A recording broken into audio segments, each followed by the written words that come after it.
ये भव्य दीपोत्सव अयोध्या में उत्तर प्रदेश की राज्यपाल आनंदीबेन पटेल और साथ ही साथ उत्तर प्रदेश के मुख्यमंत्री योगी आदित्यनाथ और इस पूरे कार्य को साकार करने के लिए, धरातल पर उतारने के लिए अहर्निश सेवा कर रही जो वैज्ञानिक शोध संस्थाओं के बाद कार्यप्रदायी एजेंसियां हैं, उनके प्रतिनिधि इस समय प्रधानमंत्री नरेंद्र मोदी को जानकारी दे रहे हैं कि किस तरीके से ये मंदिर साकार रूप ले रहा है, किस तरीके से ये मंदिर साक्षात स्वरूप ले रहा है। इस मंदिर की अगर विशिष्टता की बात करें तो ये मंदिर बेहद विशिष्ट है और ये मंदिर काल के कपाल पर अमिट हस्ताक्षर है। तकरीबन 350 मीटर गुणे 250 मीटर यानी कि 350 मीटर लंबा और 250 मीटर चौड़ा और 161 मीटर, माफ करिएगा, 350 फीट और 250 फीट और 161 फीट ऊंचा भगवान का ये शिखर होगा, जो कि इतिहास में काल के कपाल पर अमिट हस्ताक्षर के रूप में होगा, जो कि सनातन संस्कृति के दिव्य स्तंभ के रूप में होगा। और इस मंदिर निर्माण की जो प्रक्रिया रही, ये बेहद गहन शोध और वैज्ञानिक परामर्श के बाद शुरू हुई। CBRI, अनेक IITs और साथ ही साथ भवन निर्माण संस्था के जो विशेषज्ञ कंपनियां हैं, उन्होंने अपने विशद परामर्श के बाद जिस रूपरेखा को तैयार किया, वो रूपरेखा अब साकार रूप ले रही है। इस समय प्रधानमंत्री नरेंद्र मोदी गर्भगृह के पहले स्थित मंदिर के नाट्यगृह के क्षेत्र में है। नाट्यगृह क्षेत्र के बाद गूढ़ गृह क्षेत्र है, जहां से सब लोग इस मंदिर में भगवान श्री रामलला विराजमान के दर्शन करेंगे। और एक छोटी सी प्रदर्शनी जो कि कार्यदायी संस्थाओं द्वारा लगाई गई है, उसका अवलोकन करने प्रधानमंत्री नरेंद्र मोदी पहुंचे हैं। दर्शकों को यह बताना जरूरी है कि जब इस धराधाम पर, इस स्थान पर मंदिर निर्माण की प्रक्रिया शुरू हुई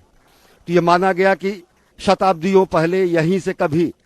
मां सरयू की धारा बहा करती थी। तो ऐसे में ये चुनौती आई कि मंदिर ऐसा निर्माण हो जो समय की शिला पर अमिट हस्ताक्षर हो, साथ ही साथ 1000 वर्षों तक यह अपनी पूर्ण संरचना में रहे। तो नीचे से जल की धारा कभी शताब्दियों वर्ष पूर्व होने की वजह से इस मंदिर को ऐसा आधार और आकार दिया जा रहा है जो कि अभेद्य है और करीब 1000 वर्षों तक यह सनातन संस्कृति के दिव्य स्तंभ के रूप में स्थापित रहेगा। इसके लिए तकरीबन 20,10,000 घन मीटर इस क्षेत्र से पूरा रेत निकाला गया और यह पूरा का पूरा क्षेत्र जो था 400 फीट चौड़ा, 350 फीट लंबा और 55 फीट गहरा था। 55 फीट गहरे नीचे तक जाकर खुदाई करने के बाद 2,10,000 घन मीटर रेत यहां से निकाला गया। और उसके बाद इस पूरे के पूरे क्षेत्र को IIT और CBRI द्वारा जो विशेष रॉयल कॉम्पैक्ट कंक्रीट, जो कि रूरल कॉम्पैक्ट कंक्रीट है, उसको बनाया गया, विशेष कंक्रीट बनाया गया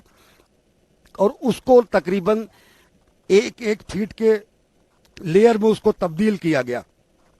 1 फीट का लेयर दबाकर उसे 1 इंच में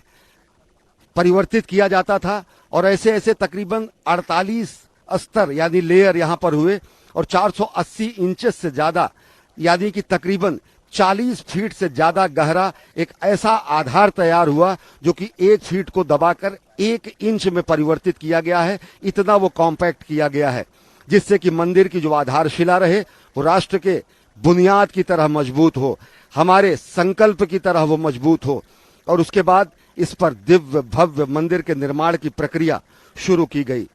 गर्भगृह का जो क्षेत्र है, जहां पर अभी प्रधानमंत्री नरेंद्र मोदी अब से कुछ देर बाद इस प्रदर्शनी के अवलोकन के बाद जाएंगे, वहां इसकी गहराई 6 फीट और नीचे तक की गई, यानी कि तकरीबन 55 फीट से ज्यादा और 6 फीट अधिकतम यानी 61 फीट से ज्यादा RCC की ढलाई वहां पर करके और उसके बाद मंदिर के निर्माण की प्रक्रिया शुरू की गई। और मंदिर निर्माण में जो कार्यदायी संस्थाएं, उसके प्रतिनिधि इस समय प्रधानमंत्री नरेंद्र मोदी को एक एक कार्य की जानकारी दे रहे हैं और बता रहे हैं कि कैसे इस मंदिर को कालजयी स्वरूप दिया जा रहा है, कैसे इस मंदिर को समय की शिला पर अमिट हस्ताक्षर बनाया जा रहा है और कैसे इस मंदिर को सनातन संस्कृति का दिव्य भव्य नव्य प्रकाश स्तंभ के रूप में रूपांतरित किया जा रहा है। वास्तव में ये कैसे सपने का साकार होना है जिसके लिए 5 शताब्दियों से इस चले हुए महायज्ञ में अनेक हुतात्माओं ने इस महायज्ञ में अपना जीवन होम कर दिया। ये वास्तव में एक सपने के साकार होने जैसा है।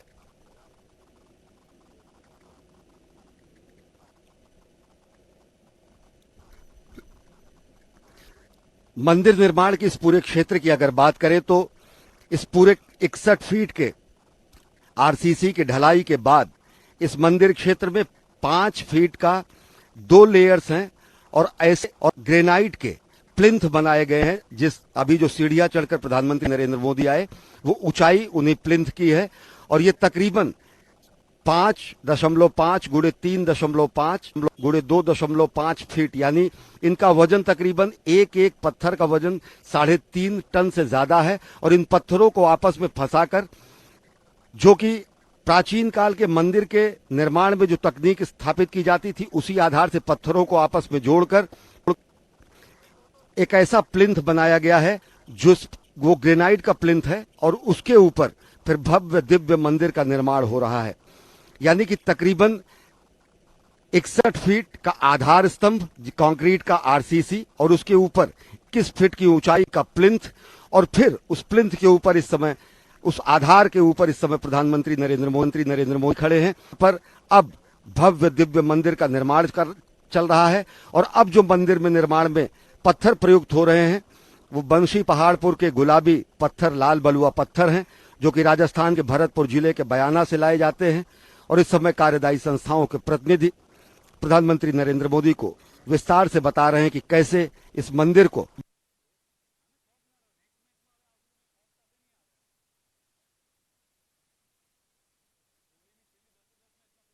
में और साथ ही साथ भारत और भारतीयता के गौरव के रूप में स्थापित किया जा रहा है। और सही मायने में ये कार्यांजलि है, श्रद्धांजलि है ऐसे अनेक वीर हुतात्माओं को जिन्होंने इस मंदिर निर्माण के महायज्ञ में अपने जीवन को होम कर दिया, जिन्होंने बलिदान कर दिया अपनी पीढ़ियों को। और ये कई 5 शताब्दियों से अनेकानेक पीढ़ियों के सपनों के साकार होने का दिन है और उन सपनों को साकार होने का साक्षात अनुभव समूचा राष्ट्र कर रहा है। संस्कृति के संवाहक, भारत भारतीयता के ध्वजवाहक और साथ ही साथ प्रधानमंत्री जननायक के रूप में इस समय देख रहे हैं। और जो मंदिर निर्माण की अभी मैं जिसकी चर्चा कर रहा था कि जिस तरीके से हमारे प्राचीन काल में मंदिरों में पत्थरों को आपस में दूसरे पत्थरों को जोड़ने के लिए बीच में एक वृत्त बनाकर और पत्थरों से ही उनको जोड़ दिया जाता था, कहीं भी इस पूरे मंदिर में सीमेंट का इस्तेमाल नहीं हो रहा है और पत्थरों को पत्थरों से ही जोड़ा जा रहा है। आप देख सकते हैं कि किस तरीके से उस छोटे से पत्थर में दूसरे शिलाखंड को फंसाया गया है। और इसका सबसे बड़ा लाभ ये होता है कि भूकंप आने की ऐसी भी स्थिति में, किसी भी कंपन और दोलन की स्थिति में ये पत्थर एक दूसरे से हटते नहीं है और जो निर्माण कार्य है वो अहर्निश और निरंतर चिरस्थायी रूप में विद्यमान रहता है। ऐसे मंदिरों का निर्माण, ऐसी तकनीक का निर्माण शताब्दी दक्षिण भारत के मंदिरों में, उत्तर भारत के मंदिरों में विशद रूप से की गई और जिससे पत्थरों को पत्थरों से ही जोड़ा गया है और जिसमें कंक्रीट या लोहे का कहीं भी किसी तरीके का इस्तेमाल नहीं किया गया है। रामशिलाओं का पूजन का वो दिन भी भारत भारतीयता के लोगों को याद होगा, भारतवासियों को याद होगा, जब रामशिला पूजन और राष्ट्र निर्माण के, राष्ट्र मंदिर के इस निर्माण का आंदोलन चला था, जिसमें सहगामी थे प्रधानमंत्री नरेंद्र मोदी, तत्कालीन भाजपा के वरिष्ठ नेता लाल कृष्ण आडवाणी जी के साथ सोमनाथ से अयोध्या की उस यात्रा के भी आप सहभागी रहे। और साथ ही साथ आपको गौरव हासिल हुआ आज यहाँ 5 अगस्त 2020 को इस स्थान पर, पवित्र स्थान पर भूमि पूजन का और राष्ट्र की तरफ से राष्ट्र को एक कार्यांजलि प्रस्तुत करने का, एक ऐसे स्वप्न को साकार करने का गौरव प्राप्त हो रहा है। और उसी स्वप्न को साकार होता देख रहे हैं प्रधानमंत्री नरेंद्र मोदी कि किस तरीके से दिव्य, भव्य, नव्य सनातन संस्कृति के दिव्य प्रकाश स्तंभ का निर्माण किया जा रहा है। अगर देखें तो आधुनिक अयोध्या, अलौकिक अयोध्या, आध्यात्मिक अयोध्या, इसके भी निर्माण की प्रक्रिया सतत जारी है, अहर्निश जारी है। अयोध्या की आत्मा को समेटकर, मूल आत्मा को सजोकर आधुनिकता के कलेवर में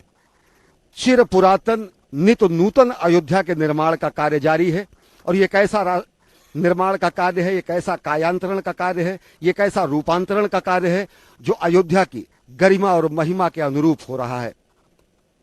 प्रधानमंत्री नरेंद्र मोदी इस समय अवलोकन कर रहे हैं समूचे मंदिर परिसर का, समूचे हो रहे निर्माण कार्यों का। अभी जहां प्रधानमंत्री नरेंद्र मोदी हैं,